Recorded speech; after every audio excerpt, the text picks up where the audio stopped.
Olá! O nosso Conversas com Propósito de hoje tem uma pessoa que eu admiro muito, que é o Joca Guanais. Ele é empresário, publicitário, empreendedor e trabalha com políticas sociais. Gente, esse papo de hoje vai dar o que falar. Bem-vindo! Muito obrigado, muito obrigado. Foi uma honra estar aqui com você. Você faz um trabalho incrível. Tem um detalhe que eu queria ressaltar. Meu Deus! Baiano! Baiano. E como é que tu foi chegar aqui em São Paulo? Conta pra nós, então. Na verdade, é o seguinte, meu irmão mais velho, que é Nizam Guanais, que é publicitário, que é uma referência mundial, foi meu professor, né? E aí, quando ele veio para São Paulo, ele me trouxe. Típico coisa de baiano, né? Baiano é assim. Vai trazer toda a família, né? E aí, eu vim parar aqui. E aí, trabalhei muito tempo com ele, depois fui dar uma volta pelo mundo. Aí eu fui trabalhar na Macan, que eu fui ser vice-presidente lá, e depois fui ser vice-presidente na Thomson. Eu queria me provar que eu não era só irmão. Eu queria aprender em outras empresas. Foi uma experiência incrível. Depois voltei para o grupo, voltei para trabalhar com o Maurício Magalhães na Tudo, que era uma agência incrível de eventos, com Dilma Campos e uma turma incrível de profissionais. E depois a gente voltou para a DM9, que aí estava no comando do Sérgio Valente, que foram os grandes anos da DM9, né? Foi quando a gente ganhou 2 vezes Agency of the Year, e a gente fez o projeto de convergência, que criou projetos extremamente importantes, porque a convergência juntava o on, o off, o eventos, a assessoria de imprensa, que eu tive que trabalhar com a Mari Sanches, com o Sérgio Valente, com o Júlio Anderi, e com um festival de pessoas incríveis. Então foram os momentos mais incríveis da DM9. Aí depois a gente vendeu, o Nizam vendeu o grupo, e eu abri uma consultoria que chama Joca Beta, porque é aquela coisa de always beta, né? E aí a gente tem um slogan muito irreverente que é assim, é melhor segurar maluco do que empurrar medíocre. Então, muita gente me pergunta, não entendi, eu falo, acho que esse cara não é o meu perfil. Não é esse perfil que eu... Mas, Joca, assim, quando tu fala, né, da questão da vida beta, né, que é o teu propósito aqui. Eu acredito muito que a gente nunca está pronto. Não. E isso nos dá uma leveza para a gente poder saber que o meu dia de amanhã talvez seja melhor que o meu dia de hoje. Como que tu encara isso no teu dia a dia profissional, na tua vida? Porque, afinal de contas, tu batizaste o nome do teu negócio com algo que é extremamente volátil, que é a questão de sermos beta. Eu acho que o que é bacana, eu sou católico, espírita, do candomblé do budismo. Como todo bom baiano, eu gosto de Deus em todos, norte, sul, leste, oeste. O budismo diz que a gente vive em transformação. O budismo foi a primeira coisa que me explicou o que era beta, né? A gente está sempre mudando, aprendendo, que me explicou o que era a queda para o alto. Quando acontece um cataclisma na sua vida e depois de um tempo aquilo te ensina. O Dalai Lama diz que merda depois de 15 dias vira adubo. Sim. Então, a beta tem a ver com esse pensamento budista, de constante transformação, evolução, e de se a gente não conseguiu, é porque ainda não chegou, né? E aí você vê o beta, por exemplo, no cara que criou a lâmpada. Ele tentou 1000 filamentos. No 1001, ele conseguiu. Aí as pessoas falam 1001 como metáfora, né? Rios de dinheiro. Não é verdade. Ele tentou 1000 vezes. No 1001, ele conseguiu. Então, por exemplo, Marilyn, ela tentou 87 vezes. Na 88, ela conseguiu. Então, todo mundo acha que ela era linda, bonita, maravilhosa, e ela tomou 87 nãos. Então, todas essas transformações, ele tem a ver com o nosso beta. É o beta de tentar, é o beta de aprender, é o beta de insistir, resistir e não desistir. Então, o beta, ele tem uma dimensão muito maior. Ele é uma filosofia da vida. Nós temos que ser solucionadores. E todo solucionador passa por um believer, alguém que acredita em fazer. E aí você tem que beta. Então, o beta não é só transformar, é resistir, insistir, persistir e não desistir. Então, always beta. Um believer, né? Às vezes a gente quer tanta coisa e a gente quer tudo ao mesmo tempo que a gente se esquece de que às vezes é um sim que eu preciso. Eu não preciso de todos os sims do mundo. Eu preciso um sim de uma pessoa que eu amo, eu preciso um sim de um cliente, que é aquele meu cliente especial, eu preciso de um sim de alguém que acredite em mim e como isso transforma a vida. Só que às vezes as pessoas realmente querem o tudo e esquecem do simples, e esquecem do foco, e esquecem, enfim, dessa possibilidade toda que a vida nos dá o tempo inteiro, mas eu tenho que estar atento a esse sim, eu tenho que estar atento a esse believer, eu tenho que persistir naquilo que eu acredito. Como é que tu lida com isso? Olha, eu vou te falar, eu tenho medo, né? De quê? De tudo. Eu sou um medroso. Mas assim, um dia eu estava conversando com a Amir Klink, eu fiz uma entrevista com ele, e ele e a mulher dele são pessoas que eu gosto muito, né? A Marina, que é a mulher do Amir Klink, é uma grande fotógrafa. E ela fotografa, assim, iceberg. Tudo que mulher não pode fazer, ela faz. Ela vai para os lugares mais inóspitos do mundo e ela vai e fotografa. Ele faz isso dentro de um barco. Ela faz dentro disso de terra. E ela é mulher. Ela é uma fotógrafa incrível. E é um casal que eu admiro. Eu pedi até as bênçãos dela, porque eles são um casal que se ama de verdade, sabe? Legal. Cada um respeitando. E a Marina, ela me ensina que tudo é possível. Ela vai para um lugar de menos 30 graus e consegue pegar aquele iceberg naquele momento incrível. Então, são pessoas que fazem a gente acreditar que é possível. Sebastião Salgado, ele fez o Gênesis, né? Ele estava no Butão um dia, eu acabei encontrando com ele, e ele foi nos lugares onde ninguém nunca tocou. Você imaginou você ir nos lugares onde só Deus foi? Né? Deus, Buda, Oxalá, Senhor do Bonfim, o que você disser, né? E aí ele foi para esse lugar sozinho e tirou essas fotos. Então, o ser humano tem uma capacidade incrível, né? Que nem a história do cara que escalou o Himalaia. Todo mundo tentou e não conseguiu. Ele, como não sabia de todos os senões, ele foi lá e escalou. E foi e fez. Então, eu acho que essa é a sua melhor resposta. A gente encontra inspiração, vontade em biografia, história, leitura, porque isso são verdades concretizadas, né? E aí você vê histórias incríveis no mundo, nas pessoas. Eu trabalho com Paraisópolis, com Gilson Oliveira, que é um cara que foi o primeiro ativista social, né? Paraisópolis é uma das grandes favelas, e ele criou o G10. Hoje ele me contou, Joca, eu estou indo para Harvard fazer palestra. Uhum. Então, um cara que não teve educação, hoje está lá na Harvard ensinando. O que eu percebo de Harvard? Que educação que ele não teve? Ele não teve educação formal, aquela educação que a gente julga que é a que tem que ser. Exatamente. Mas ele teve a da vida. Então, imagina, um cara que morava dentro de uma favela, hoje ele é referência mundial. Mas por quê? Porque a alma dele é grande, o sonho dele é grande. E aí o Gilson está influenciando o Brasil e o mundo. E quando eu vejo a Harvard convidar o Gilson e todas essas pessoas, como Edu Lira, como Zezé da Cufa, eu falo, olha como esses caras sempre foram modernos, olha como eles foram beta. Né? Eles foram beta, porque a Harvard é uma instituição que tem, sei lá, 150 anos e continua se transformando, continua se mudando todo o tempo. Então, mudar sempre, continuar sendo sempre o mesmo. Acho que isso é uma regra muito importante, e é uma regra budista, foi de Buda. Eu tive a oportunidade de fazer um curso em Harvard e realmente é uma coisa maravilhosa a metodologia deles e a leveza com que eles encaram a importância do estudo e sim, e sempre se transformando. Aí a gente estava conversando antes de começar, a gente estava dando uma aquecida aqui, né? E tu me trouxeste a questão da importância da gente ser híbrido. Aí eu pensei, bom, deve ser o mundo híbrido, o mundo online, o mundo digital, o mundo presencial. E aí a gente acabou conversando que não é só isso, é muito mais que isso. Me explica aí de novo.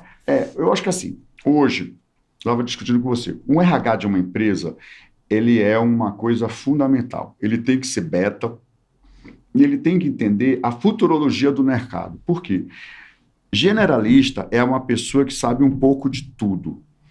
O híbrido é um cara que sabe bem de mais áreas, né? A gente costuma brincar no meio publicitário que tem a pessoa que é Apple, que é imagem, emoção, e a pessoa PC, que ela é matemática, que ela é raciocínios lógicos. Então, o mundo é dividido entre Apple e PC. É uma divisão burra, mas é uma divisão que você consegue entender.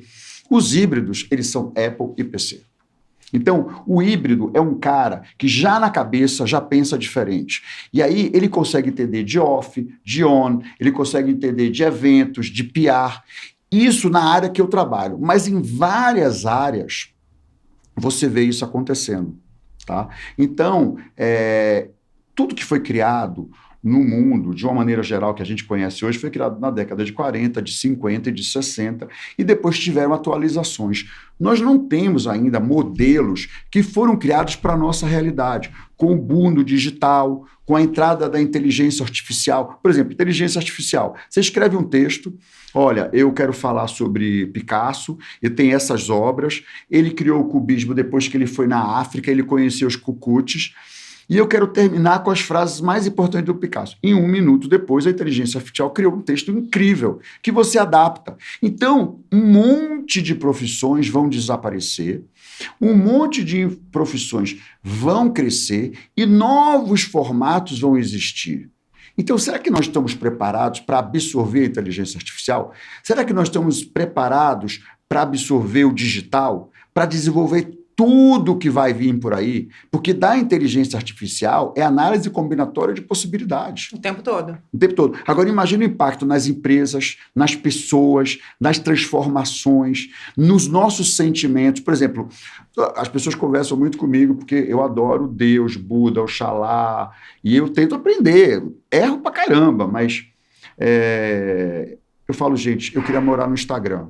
Gente, o Instagram é a maior construção de depressão. Porque é um mundo tão incrível, tão maravilhoso, que as pessoas são ricas, são incríveis, que o ser humano normal quer se morrer. Então, ao mesmo tempo que ele cria o aspiracional, ele destrói a alma, porque ele não é real. Né? É que nem propaganda. Antigamente, a mulher tinha que ser magra, loira, linda. Eu adorei o Barbie, porque o Barbie é a desconstrução daquilo. É verdade. Quantas pessoas a Barbie não deve ter destruído? Imagina se você não é magra, loira, do olho azul, corpo perfeito.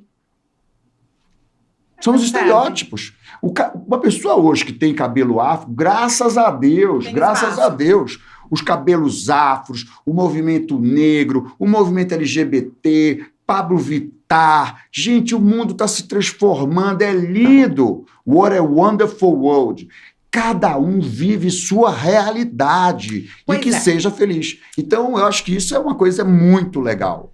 E aí a gente vê dentro desse movimento, assim, as organizações buscando essa diversidade, querendo essa inclusão, e aí as pessoas chegam lá, eu sei que na Beta vocês também trabalham com a parte de endomarketing, né? Como que a gente faz para transformar o que a empresa se posiciona como marca empregadora em uma realidade interna dentro do negócio? Porque eu vejo aquela propaganda, eu vejo o LinkedIn daquela empresa que traz várias referências que eu me identifico, e quando eu chego lá, gente, não tem nada do que eles tinham dito que tinha. Então, por exemplo, Vale do Silício, né? Quando eu fui para lá, eu vi o que é realmente uma miscigenação, aquela diferença de idade, de cor, de raça, de tudo junto. Só que para um espaço em que isso é visto como algo positivo. Agora, dentro das organizações, quando a gente pensa um pouco diferente do meu gestor, eu já recebo um feedback dizendo, olha só, não é bem assim, quem sabe tu te posiciona de outra forma, com ele isso aí não funciona. Então, como que a gente consegue transitar nesse mundo entre o que é exposto, transformando isso numa realidade interna? Olha, eu acho que você pontou um ponto maravilhoso, por isso que eu admiro o seu trabalho, porque não é blá, blá, blá, sabe? Tem muito material hoje na internet que é muito mentira, sabe? É aquela conversa básica que todo mundo já sabe. As empresas estão num momento de checkmate. Por quê? A biodiversidade ela é uma necessidade fundamental para você manter seu negócio vivo. Porque, por exemplo, vou dar um exemplo clássico. O Butão. O Butão é o país da felicidade. Não, o Butão foi o país que pensou o seguinte, qual é o índice da felicidade? E quando ele desenvolveu FIB, isso... gente, felicidade interna bruta. Eles criaram isso. Quando o príncipe, o rei do Butão e toda a comitiva chegou em Davos e lançou isso, Warren Buffett, Bill Gates, todos os presidentes mundiais entenderam que tinha uma nova metodologia que não era só EBITDA. E aí o mundo começou a mudar, porque o problema é o seguinte, as grandes mentes percebem uma ideia revolucionária e investem nelas. E aí eles passam de milionários para bilionários. Então, Butão é um exemplo, um país desse tamanho, tem 1 milhão de pessoas entre a China e a Índia, tá certo? Todas as hidrelétricas estão no botão, ele revolucionou o mundo. Então, por exemplo, o Steve Jobs, ele entendeu que a cabeça de uma pessoa que é TDAH é uma cabeça Apple. Então, ela abre 16 janelas. Uma cabeça normal é a PC. O que isso tem a ver com a indústria? Se você não entender a necessidade da biodiversidade, sua empresa vai ficar antiga, ultrapassada. Vai aparecer um aplicativo de um menino de 16 anos que vai quebrar a sua empresa. Então, é o seguinte, ou você muda ou você morre. Não tem muita opção. Darwin já dizia, não é o inteligente, não é o mais rápido, não é o mais forte, é o que se adapta. As empresas que não se adaptarem com esse modelo, elas vão morrer. Porque, por exemplo, você vai fazer uma vivência numa tribo, né? Tribo Guaianazes, Tupi-Guarani. Você chega lá, você é exposto a pensamentos, ideologias que você nunca imaginou. E isso faz você crescer. Por exemplo, tem um lugar, não vou mencionar o país porque eles são muito respeitosos, em que o cemitério, você coloca a idade que você nasceu e a idade que você morreu. Mas você bota o ano que você nasceu e o ano que você morreu, mas a idade que você foi feliz. Então, isso é um critério. Eu tenho 53 anos, 18 de felicidade. Então, legal. Esses novos olhares, essas novas formas de pensar vão impactar o mundo. Se a empresa não estiver preparada, se o produto não se conectar com essas transformações... Não tem engajamento, seja do cliente interno, seja do cliente externo. Então, essa verdade, essa conexão, essa coerência era a palavra. Coerência, sim. Essa coerência é fundamental. Porque senão a empresa não vai sobreviver. Olha, eu vou te falar uma coisa. Eu adoro essa história. Blockbuster. Eu era fã da Blockbuster. A DM9 atendia a Blockbuster, a gente fazia o dia do sofá, era um case de sucesso, era um orgulho. Aí um dia apareceu um negócio chamado Netflix. De vez os profissionais lá dos Estados Unidos terem comprado a Netflix, segundo a lenda... Ele ofereceu. Os caras falaram, não vou comprar, porque se eu não comprar, eu não bato a meta. 4 anos depois, 4 ou 5 anos depois, a Blockbuster falia, a Netflix comprou a Blockbuster e alguns países do terceiro mundo, a Netflix entrega DVD. Então, isso é um novo mundo. Então, quando você fala da biodiversidade, da inclusão, é que essas pessoas trazem novos raciocínios, elas trazem novos pensamentos, novas ideias, e aí a sua empresa se atualiza. Então, quando você fala que um chefe, que quando alguém pensa diferente, ele... Chama, vem para essa linha, vamos conversar um pouquinho. Quando um chefe fala, não, você pensa diferente, você está fora do meu grupo. Ele está envelhecido, sabe por quê? Porque o mundo pensa diferente. A Apple, quando ela nasceu, ela fez uma campanha, pense diferente. Que são os grandes pensadores, eles mudam. Caetano diz, existem 2 tipos de profissionais, 2 tipos de pessoas. Uma que se amoda ao mundo e uma que faz se amodar ao mundo a elas. E as grandes transformações são essas pessoas. Então, se você, que é dono de uma empresa, que é diretor e que é RH, não compreender isso, lamento. Guarde dinheiro porque você vai precisar se aposentar. E aí eu dou uma sugestão, vão todos se aposentar na Bahia, porque a Bahia é um estado de espírito maravilhoso, é onde a felicidade se concretiza no dia a dia, tá? Um mexão aqui. Depois tu manda o... Vamos se aposentar todos na Bahia, porque a Bahia é uma delícia, o Nordeste inteiro é uma delícia. Estando Ivete Sangalo, nossa, todo mundo. O Nordeste, posso falar, eu acho que o Deus, Buda, Oxalá, o Senhor do Bonfim, Alá, todo mundo passa o verão na Bahia, no Nordeste, em Recife, em Natal, nos Lençóis Maranhenses. Eles estão lá, você chega lá, você sente aquela energia boa, entendeu? Essa energia é uma energia do Nordeste. Quando eu falo contigo, eu sinto uma liberdade de falar, uma liberdade de expressão, de trazer o que tu pensa, doa quem doer, nananã. Da onde que vem essa tua permissão interna? Olha, eu vou te falar. Eu tive uma sorte muito grande, né? A minha mãe, ela foi uma das primeiras mulheres a se formar em engenharia na Bahia. Ela e Lenilde foram as 2 primeiras, que era a melhor amiga dela. Naquela era, uma mulher se formar em engenharia era complicado, até hoje ainda é. Minha mãe nasceu em 1930. Minha mãe era comunista, né? Meu avô era comunista e meu pai era extrema-direita. Então, o que aconteceu? Meu avô, ele era jornalista, tipógrafo, morava no Pelourinho, era um intelectual. E ele era ateu. Minha avó, Helena, que Eu me Que tinha identifico. meu nome. Era um amor de pessoa. Não, ela era católica, devota de Nossa Senhora, e ela era analfabeta e era extremamente religiosa.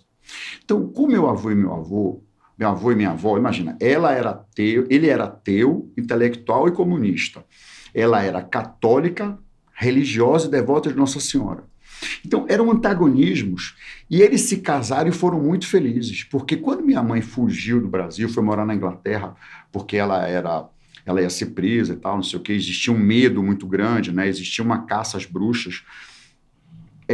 Eu percebi que os antagonismos eram complementares, porque minha mãe ela acreditava no comunismo. E o teu pai não? Meu pai era extrema-direita. Como é que duas pessoas geometricamente opostas se amaram loucamente? Você tem uma ideia? Quando meu pai morreu, ele estava num ferryboat e eu estava junto dele, ele olhou para minha mãe e disse: Esmeralda, eu nunca te traí. É dessas pessoas que eu vi. Minha avó era uma mulher analfabeta e era devota de Nossa Senhora. E meu avô, comunista, acreditava que todos tinham direito. E esse antagonismo complementar montou a minha vida. E eu nasci no Pelourinho, porque meus irmãos moraram na Inglaterra, eles eram lá do chique, né? Então, e no Pelourinho, a tia Neide era uma mulher de vida livre. O tio Eduardo era um rapaz que fazia coisas um pouco complicadas. Então, essa biodiversidade construiu em mim uma percepção de amar a todos, né? E aí minha mãe dizia que uma frase linda de Santo Agostinho: ame e faça tudo. Então, essas bases que muitas vezes são usadas de forma absurda, elas ajudam a gente a aceitar e não excluir. Só que as pessoas, como elas são doidas, elas usam o que foi escrito de formas a defenderem as loucuras dela. E porque todo mundo tem um pouco de loucura dentro Não, de eu si. também tenho. Eu tenho um monte Por exemplo, eu antigamente não entendia o que era uma trans. Não entendia, não sacava. E aí eu conheci várias amigas que me ensinaram o quanto eu era idiota, o quanto eu era bobo. E aí eu percebi que elas são mulheres. Só que elas têm características anatômicas diferentes das mulheres tradicionais. Uhum. E isso me ensinou a ser um ser humano melhor. Não para contar aqui na tela, mas para me sentir, porque toda vez que você desata um nó dentro de você, você vive melhor. Então é importante a gente entender que desatar nó, tirar a loucura, abrir a cabeça, amadurecer, faz a gente sentir a felicidade, porque a felicidade está dentro da gente, ela não está fora. E isso acontece com as empresas. Quando as empresas, os RHs, os diretores, os presidentes, eles se abrem para a vida, a empresa cresce, o produto melhora. Você vê, por exemplo, hoje todo produto é 5 em 1, 7 em 1. O que é isso? É a inclusão. É bronzeador, é protetor solar, é vitamina E, é rejuvenescedor, é hidratante, é antirradical. Tudo num potinho. Tudo num potinho. O que é isso? É gente. Eu adoro uma música do Caetano. Foi a primeira vez que eu entendi o mundo. Ele fala: gente, olhar para o céu, gente quer saber gente é o lugar de se perguntar não, meu nego, não traia nunca essa força, não, essa força que mora em seu coração. Gente é para brilhar. Não é para morrer de fome. Essa é uma campanha, essa é uma música que eu acho que ela traduz, ele fez há 18 anos atrás, mas traduz mais do que nunca o momento que a gente está vivendo. Olha como Caetano era um anarquista, graças a Deus, né? Ele pensava além do seu tempo. Por quê? Large than life. O Nizam fala isso, né? A gente tem que pensar o que vai ser na frente, né? Tem um amigo meu, que é de Tuareg. Eu fiquei lá no deserto do Saara uma época. Quanto tempo ficaste lá? Eu fiquei lá uma semana, né? Eu faço uma coisa que é o seguinte: eu acredito em astrologia. Então, desde os 20 anos, eu sigo a astrologia. E aí, meus astrólogos me mandavam para os lugares onde era bom passar o aniversário. Uma vez eu acabei indo para... Não vai ser uma coisa muito... Eu acabei indo para o deserto do Saara, e para você ficar dentro do deserto do Saara, você tem que vir com as tuaregues, porque são os povos. E aí eu contratei, na época... Um amigo meu me ajudou e eu fiquei uma semana lá no deserto do Saara. E aí o cara me disse uma coisa incrível. Ele falou: o seu destino, a gente acredita que o destino está enterrado. Se a gente não achou, é porque a gente não cavou, tá? E ele falou uma outra coisa que mudou a minha forma de pensar. Ele falou assim: muitas vezes a gente acha que está verde, mas para Deus pode estar maduro. Então, quando você começa a perceber isso, e aí eu falei, como é que vocês passam a vida inteira no deserto e aí e ficam bem? Ele falou, porque a gente está dentro da gente. E dentro da gente é o melhor lugar de ficar. Então, por exemplo, vou dar um exemplo importante. Outro dia eu estava conversando com a Joana Henning, que é dona da Escarlate, que é uma mulher incrível, genial, fez Norma, fez um monte de filme legal. E eu falei, cara, a gente precisa fazer um filme sobre a Dercy Gonçalves. A Dercy Gonçalves era uma mulher que falava... Disruptiva total, todos os palavrões do mundo. E era uma mulher de vida livre. Mas se você vê, ela falava de alma, ela falava de respeito às diferenças, ela falava de movimento negro, LGBT, ela falava da emancipação da mulher, ela tinha Simone de Beauvoir como uma pessoa importante, de referência. Então, como ela era uma mulher de vida livre e ela era uma mulher que falava palavrão, o machismo estrutural destruiu a Dercy. E parecia que ela era uma figura alegórica. Então, as pessoas se referiam a Dercy Gonçalves como uma pessoa engraçada, divertida, mas era a destruição do pensamento que ela tinha. Então, o mundo tem isso, e é histórico. E toda vez que existe guerra, é a mulher, é o gay, é o negro, é o deficiente físico, são as minorias que são as maiorias. Você pode ver na história, sempre sobra para alguém. Explodiu, bateu, se fudeu, alguém morreu. Você pode ver que é isso. Então, acho que assim, tudo que acontece no macromundo acontece no micromundo. Então, tudo que acontece no ser humano acontece nas empresas. Se a gente perceber essa referência, principalmente o RH, quando você não tem uma pessoa que... um PCD, quando você não tem uma pessoa do movimento negro, quando você não tem uma trans, uma LGBT, uma pessoa do norte, sul, leste, oeste, um índio, você não tem na empresa a alma do Brasil. A representatividade. Tem, e aí não é fazer isso porque tem tá que na ter, moda. Tá na moda, ou porque a gente tem que ter cota. Não, essas pessoas vão acrescentar. Quando eu fui para... Desde que a gente tenha uma cultura que escute isso, um momento de trabalhar. As empresas que eu tenho visto que estão trabalhando essa parte de inclusão, tem grupos de estudo, as pessoas se sentem representadas porque a empresa está pronta para lidar com essas diferenças. Agora, eu colocar lá dentro só para dizer que eu tenho, aí fica incoerente, né? Eu acho que o problema não é nem coerência, o problema é que essa empresa vai falir, né? Vai falir. Ou então vai ser comprada por outra, ou então ela vai minguar. Olha o que está acontecendo. Se você ler o Valor... Se você vê a CNN, se você lê a Forbes, você vê histórias de sucesso de pessoas que estão multiplicando pensamentos. Mas todo mundo que está parado no tempo vai diminuir, vai morrer. Vai ser comprado por alguém. Daqui a pouco vai ter um aplicativo fazendo melhor, mais barato, com várias combinações. E se a empresa não tiver essa biodiversidade, ela vai perder o ponto do mundo. O que aconteceu com a guerra? Quando a guerra existiu, os homens foram trabalhar. E aí, como não tinha mão de obra, tinha que usar mulher. Botar a mulher. Só que depois a mulher boa era a mulher que pensava que nem homem, que se vestia que nem homem, né? Não podia trazer o teu lado feminino junto. Não, então assim, a gente olha em coisas antigas, por exemplo, Maria Quitéria foi uma mulher que entrou na guerra da independência da Bahia, se vestiu de homem, liderou e conseguiu a independência da Bahia. Esse é um filme que devia existir. Esses são os nossos heróis. Esses são as pessoas que a gente precisa aprender. Porque olha a Simone de Beauvoir, você chega na França, bicho, Café de Flore, Jean-Paul Sartre, essas pessoas são endeusadas, são estudadas, são influenciadas. Aqui no Brasil não, elas são esquecidas. É uma pena, eu acho que o Brasil é um país incrível. Eu acho que eu nasci, minha mãe dizendo assim, o Brasil é o país do futuro, meu avô dizia país do futuro, meu pai. Eu acho que agora o Brasil está num momento e vem uma história pela frente que vai ter uma grande transformação. Mas eu acho que as empresas, as pessoas, e principalmente o RH, sabe aquela brincadeira do Alibaba e dos 40 ladrões? Sim. Eu acho que RH é todo tesouro. Eu trabalhava na DM9 com a Duda, a Maria Eduarda Baleeira, ela é baiana e ela trabalhou muitos anos comigo no RH da DM9. Ela foi fundamental às transformações da DM9. Por quê? Porque ela entendia as nossas necessidades e ela trazia pessoas que aglutinavam. Então, o mercado todo fala, não, a DM9 explodiu, porque tinha Sérgio, que é genial, Sérgio Valente, Júlio Ribeiro, tinha Cíntia Horowitz, tinha... nossa, tinha tanta gente. Tu? Não, eu vou vou te falar, eu era da casa, né? Você! Eu era o cachorro da casa, tá? Mas assim, a Maria Eduarda, ela hoje trabalha na Bahia. Ela foi uma pessoa incrível, porque ela foi essa multiplicidade de pensamentos e estilos. E ela fez a Dominó viver momentos incríveis, porque ela trouxe pessoas incríveis, né? Então, eu acho que o presidente, né, o CMO e o RH é a Santíssima Trindade, é Pai, Filho e Espírito Santo. Se essa combinação não existir, essa empresa não estará viva no próximo século. Assim, quem é você, Napão? Ninguém. Mas a história está aí.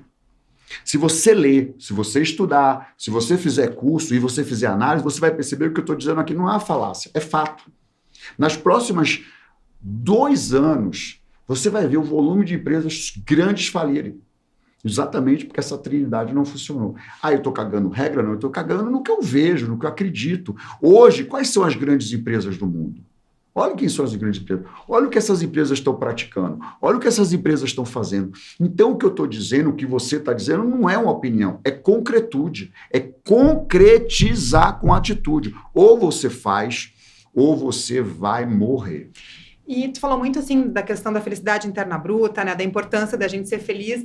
E o que tu tem visto hoje, em todos os trabalhos que vocês têm feito, em termos de incluir a felicidade nos programas, seja para o cliente interno, seja para o cliente externo? Como é que a gente tem se posicionado com esse pilar? Afinal de contas, todo mundo quer, ao final do dia, voltar para casa e tá bem, tá feliz, tá leve. Como é que vocês têm representado isso, trabalhado isso para o mercado? Olha, recentemente, a Folha de São Paulo e o Detal Brasil fizeram um evento que eu não fui, mas muita gente me mandou vídeo, era o Nizam, meu irmão, o Washington Oliveto e o Medina, né? Uhum. E eles estavam falando de marca, eles estavam conversando e tal.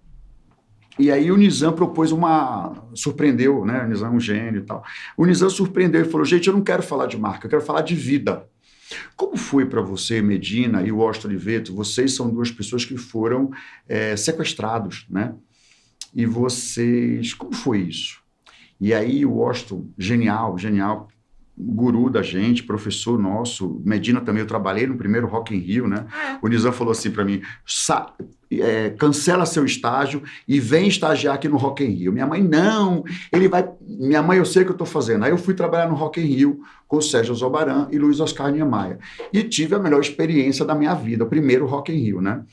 E estava naquela festa lá do Fred Mercury, eu estava em tudo. Era Joca Bolacha, todo lugar se acha, né? E eu adoro o Sérgio Baran, o Luiz Oscar Niemeyer, o Medina me tratava com muito respeito. E aí o Washington disse uma coisa colossal. Sabe por que eu fiquei tantos meses, acho que foi 2 meses preso naquele buraco? Porque eu tinha para que voltar, por que voltar e por onde voltar. Então, felicidade é isso. É para quê, por quê e por onde. Se você não tem isso, a vida fica sem sentido. Então você vê nas extremidades da vida, se você não tiver isso, você não tem nada, porque seu pai e sua mãe vão morrer e você é aquilo que você constrói. Tudo bem, dinheiro é maravilhoso. Deve ser ótimo ter depressão em Paris. Mas é o seguinte, o dinheiro não te abraça. O dinheiro não te beija. Claro que é ótimo, eu quero que todo mundo seja rico. Eu brinco com meus amigos e falo, chuva de bênçãos, chuva de dinheiro e chuva de orgasmo. Mas principalmente amor e felicidade. Então não é uma filosofia, é uma necessidade. É uma necessidade que está intrínseca na alma. Sabe que os estudos mostram que dinheiro traz felicidade se ele é usado para fazer as coisas e não para ter as coisas. Então, ter grana é maravilhoso, mas que a gente possa usá-lo para poder e não ser usado por ele, não virar escravo, né? Assim, dinheiro é ótimo. Eu tenho muito amigo rico, e aí eu vejo casos de amigos que o dinheiro está a serviço, e tem gente que o dinheiro escraviza, entendeu? Então, assim, claro, eu não vou... Cada um... as suas escolhas. Existem 1000 maneiras de fazer Neston. Cada um faz a sua. Vida é igual. Né? Adoro essa campanha, acho bem bacana e tal. Então, assim, você tem que procurar a felicidade, seja ela qual for. Seja você atravessando o Pacífico, seja você fotografando os lugares mais incríveis do mundo, seja você cantando, seja lá o que você quer. Seja você de verdade, porque a vida é rápida, rápida. E um dia, tudo aquilo que você fez, construiu, ninguém nem vai lembrar. Com certeza a sua joia melhor, a sua roupa, a sua casa, seu porta-retrato, tudo aquilo que você amava loucamente vai estar na casa de alguém e as pessoas nem vão saber que era seu. Então, assim, o que é que leva dessa vida? Caixão não tem gaveta. E dizem os espíritas, os budistas, o candomblé, que na próxima vida você não vai lembrar de nada. Ou seja, nem aquilo que você viveu. Ah, eu conheci 70 países. Beleza, na próxima vida zerou. Começou o taxímetro de novo. Aí todo mundo fala que é encarnação, e eu falo que é encarnação, né? E eu falo que é transformação, né? O Lavoisier diz, na vida nada se cria, tudo se transforma. Então, nós vamos nos transformar. Então, isso é importante, é achar a felicidade, achar seu propósito, né? Tem gente, por exemplo, Gilson é um cara que eu trabalho muito, Gilson Oliveira, eu conheci ele há bastante tempo. Todo dia, ele me faz acreditar em propósito. Todo dia. Por exemplo, eu trabalho para a Oncoclínicas, que é o maior grupo de oncologia da América Latina. E o Bruno Ferrari é o presidente, tem vários oncologistas que eu conheço, a Clarissa Matias, o Dr. Carlos Gil, o Dudu, sabe? O Guilherme Ferreira, nosso diretor de marketing. Pô, trabalhar para oncologia hoje o Brasil é um país que sofre muito com câncer, porque a gente tem fase 1, fase 2, fase 3, fase 4. O Brasil se descobre mais câncer na fase 3 e 4. Se você descobrir na fase 1, ele é 90% tratável e curável. Então, qual é o sucesso americano? De diagnosticar cedo, diagnosticar precoce. Agora, daqui a alguns dias, a gente vai acender todos os monumentos de São Paulo com rosa. Outubro rosa. É a luz da prevenção, para que as pessoas façam mamografia. Então, você vê pessoas lutando contra uma doença que mata, destrói pessoas. É talvez uma das piores doenças que eu já vi na minha vida. Então, você vê o quê? Gente com propósito, gente com missão, com visão, com valores. Esses são os dogmas da empresa. Missão, visão e valores. Esses são os dogmas do ser humano. Então, tudo que está na alma está na empresa. Tá, mas daí assim, tu nunca entrou numa empresa que tem uma missão linda, visão maravilhosa, valores que tu, meu Deus do céu, todos esses eu acredito. E aí o negócio não acontece, e aí como é que fica o teu lado, que é construir um contexto de credibilidade para esse negócio, que vai estar vendendo um produto, que vai estar ofertando um serviço, quando a gente percebe que isso não ancora de verdade lá dentro. Vocês trabalham nisso também? Porque sim, a gente, como com propósito, com os gestores, com as equipes, o que a gente mais se preocupa é trazer essa verdade. Qual é o propósito que está ali? Que está? Então, a gente... Porque senão não tem verdade. Se não tem verdade, é o que tu dissesse, vai sumir. Você tem toda a razão e, de novo, touché. Acho que você mandou um ponto importante. Assim como existem pessoas hipócritas, existem empresas hipócritas. Então, tudo que tem na pessoa, tem na empresa. Do micro para o macro e do macro para o micro. Tudo está interligado. Uma pessoa que é hipócrita, cria uma empresa hipócrita. Uma pessoa que é mentirosa, cria uma empresa mentirosa. Por quê? Eu separo a pessoa física da jurídica. Duvido. Eu não conheço ninguém. Veja bem, jabuticaba não dá em pé de mamão. Não dá, né? Pera não dá no pé de uva. Então, as coisas estão interligadas, certo? Então, as verdades intrínsecas acabam aparecendo no negócio. Por isso que eu falo da Santíssima Trindade nas empresas. Veja bem, nós estamos num momento de maior transformação da história. Antigamente, as transformações demoravam 10, 15, 20 anos, né? Hoje, as transformações podem acontecer em 24 horas. Pode ser que a gente saia daqui e o mundo mudou. Então, por exemplo, quando chegou a inteligência artificial, isso vai demorar muito. Olha aí, ó. Eu tenho um chatbox aqui no meu celular que é incrível, que eu faço assim, preciso mandar um texto para Helena, porque o aniversário dela é hoje. Ela é assim, assim, assim, assim, assim, e tem isso, tem uma história assim, assim. Sei lá, 2 minutos, 1 minuto. Vem aquele texto e fala, meu Deus, eu não escrevi isso nunca. Então, agora, você tem 2 formas. Você vai sofrer com isso ou você vai aproveitar isso? Como é que você leva na vida? Né? Você leva na alma, no coração ou na loucura? É onde você escolhe. E aí, as nossas escolhas são isso. Então, por exemplo, você vai ser problema ou você vai ser solução? Eu sempre Você vai escolher. ser felicidade, alegria. São escolhas. Ou lamento, encheção de saco e... Eu tenho uma brincadeira, é uma brincadeira muito respeitosa. Eu adorava Jeanette Claire. Eu era noveleiro, porque minha mãe era noveleira. E então, tudo que minha mãe fazia, eu amava. Achava minha mãe incrível, uma mulher muito à frente do tempo. E aí ela adorava a Janete Claire, aquelas novelas incríveis que a gente sofria e que tinha muito da vida e tal. Mas tinha um pouco de drama, né? E de uma forma muito respeitosa, porque a Janete Claire me fez muito feliz e eu tenho boas memórias com minha mãe e Janete Claire e a Rede Globo. Toda vez que alguém faz muito drama, eu falo, sobe, Janete Claire, que esse corpo não te pertence. Amado, me diz uma coisa. Qual é o teu propósito? Eu vou te falar. Eu ainda estou procurando, mas até agora, ame e faça tudo. Então, no meu trabalho, eu faço coisas que eu amo, eu tenho 4 clientes que eu amo, eu sou apaixonado. Ele muitas vezes fala assim, Joca, calma, porque eu sou tão ansioso, né? Eu sou tão baiano, assim, aquela coisa. Eu amo a Coclínicas, sabe? Eu amo L'Occitane, eu amo todos os meus clientes, os clientes chineses, que eu adoro, e cliente chinês é mais assim... É outra cultura. É outra cultura. Aí, de vez em quando, eu me esqueço que eles são chineses, aí eu beijo eles me empurram. Olha, posso falar? É um festival de tudo que não devia fazer. Então, assim, eu tenho paixão... Tu é inteligência humana! Não, eu sou não é eu tô mais para hospício, viu? Eu tô por mais hospício. E, assim, o que eu acho? É viver com emoção, eu trabalhar para as coisas que eu amo, para as coisas que eu acredito e buscar dentro de mim as minhas grandes verdades, sem limites, sabe? Uhum. Claro que o meu psicólogo, a minha psicóloga e o meu psiquiatra...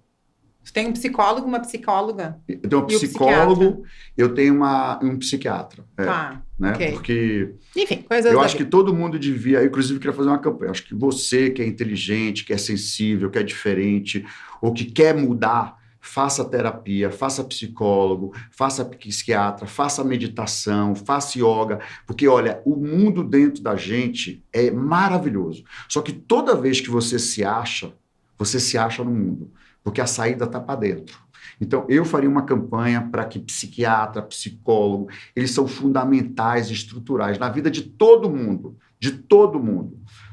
Eu fico pensando assim, se o Hitler tivesse tido psiquiatra, talvez os resultados fossem outros. Pois é. Eu sempre fico pensando assim, essa pessoa, ela tem uma capacidade, mas ela usou por um caminho estranho, ruim. Será que ela tivesse o psiquiatra, ela não teria mudado o mundo de uma forma mais positiva? Entende? Assim, eu sempre olho para isso, porque eu acredito o meu avô, ele era um homem incrível.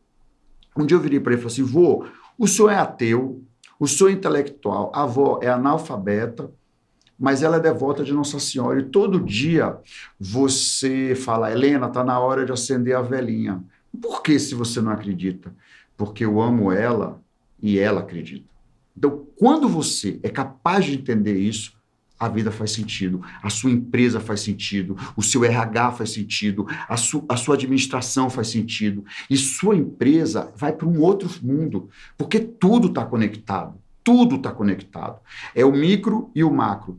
Eu acho que essas coisas fazem diferença. E de verdade. Porque você olha uma pessoa que te encontrou. Olha o que ela entrega. Olha o que ela produz. Não é que ela é perfeita, não. Eu adoro uma frase muito boa, que é assim, perfeito na vida, só o perfeito idiota. Então, toda vez que alguém acha que é perfeito, você fala, esse é um idiota. Mas, assim, eu acho que toda vez que a gente desata nó, que a gente se encontra, que a gente se entrega aquilo que a gente realmente faz, eu acho que a vida toma outra dimensão, sabe? Tem uma história muito bonitinha, alguém que me contou, que eu amo muito, e enquanto a pessoa me contou, eu fiquei tão emocionado, disse que o Warren Buffett encontrou com a Madre Teresa de Calcutá. E aí ela mostrou, ele é um investidor, ele faz doações à Madre Teresa de Calcutá. E tem uma foto desse encontro, ela mostrou tudo que ela fazia, e ele ficou muito impressionado. Você vê, o Warren Buffett é um homem muito incrível, né? Porque ele é bilionário, mora na mesma casa, não esbanja. É uma história linda. Ele tem uma história incrível, eu acho ele incrível, assim. Eu gostaria de ter uma chance de um dia ouvi-lo falar, assim. Eu vejo tudo que sai dele, eu acompanho. E aí ele virou para ela e disse, Madre, eu não faria isso por nenhum dinheiro do mundo. Aí ela pegou na mão dele e falou, meu filho, eu também não. Gente, assim a gente conclui, então, nossa Conversas com Propósito com uma pessoa que vive realmente na versão beta e no seu melhor momento o tempo inteiro, sabendo que sempre a gente pode ser melhor, né? Joca, assim, por mim eu ficava contigo, acho que o tempo, assim como seria para ti conversar com ele, para mim tá sendo maravilhoso conversar e te escutar e assim, tá sendo difícil até de acabar, porque cada vez vem uma história que eu quero escutar, que eu tô aprendendo demais contigo. Obrigadão. Imagina. Obrigado a você pelo seu carinho. E olha, você é muito mais bonita pessoalmente. Gente, ela é linda de capotar. Sabe aquela beça que fala assim... Aí todo mundo faz de conta que não percebeu. Gente, ela é linda. Linda, inteligente, acessível. O programa é bacana. Não é chapa branca. E ela faz perguntas profundas. E eu me senti muito honrado e muito feliz. Obrigado, viu? Honrada tô eu com esses elogios todos. Beijão. Tchau, tchau. Beijão, Obrigada. tchau.